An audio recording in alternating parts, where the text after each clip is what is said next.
আসসালামু আলাইকুম বন্ধুরা। আসলে যার আল্লাহর উপর একিন বিশ্বাস থাকে, আল্লাহর উপর যার অটল বিশ্বাস থাকে, তার জন্য আল্লাহ যে যথেষ্ট, ইমানদার ব্যক্তির জন্য আল্লাহ যে যথেষ্ট। এই ভিডিওর এই লোকটি হচ্ছে তার একটা জ্বলন্ত প্রমাণ। ওনার নাম আমির মানসুর মাহাদি। উনি লিবিয়ার একজন নাগরিক। আপনারা জানেন, হজে যাওয়ার জন্য প্রতি বছরই যারা হজে যাবে হজের নিবন্ধন করে এবং সব কিছু ডকুমেন্ট ওকে করার পর তারা হজের উদ্দেশ্যে রওনা দেয়।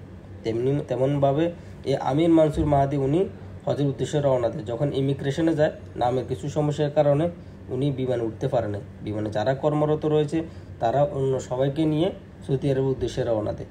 নিরাপত্তা কর্মী যারা আছে তারা আমির মানসুর মাহাদিকে সান্ত্বনা দেয় যে টেনশন করো না, হয়তো এবারের হজটি তোমার জন্য আল্লাহ কবুল করে নাই। কিন্তু ওনার ছিল আল্লাহর উপর অটল বিশ্বাস।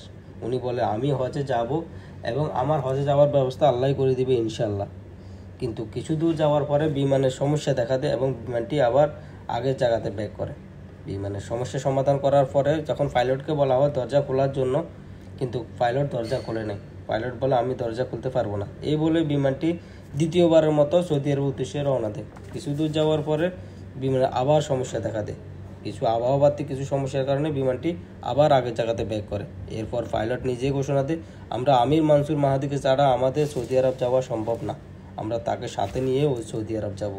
এরপর তাকে সম্মানের সহিত ফ্লাইটে উঠানো হয় এবং তারা তখন তাকে সঙ্গে করে নিয়ে সৌদি আরব উদ্দেশ্যে রওনা দেয়।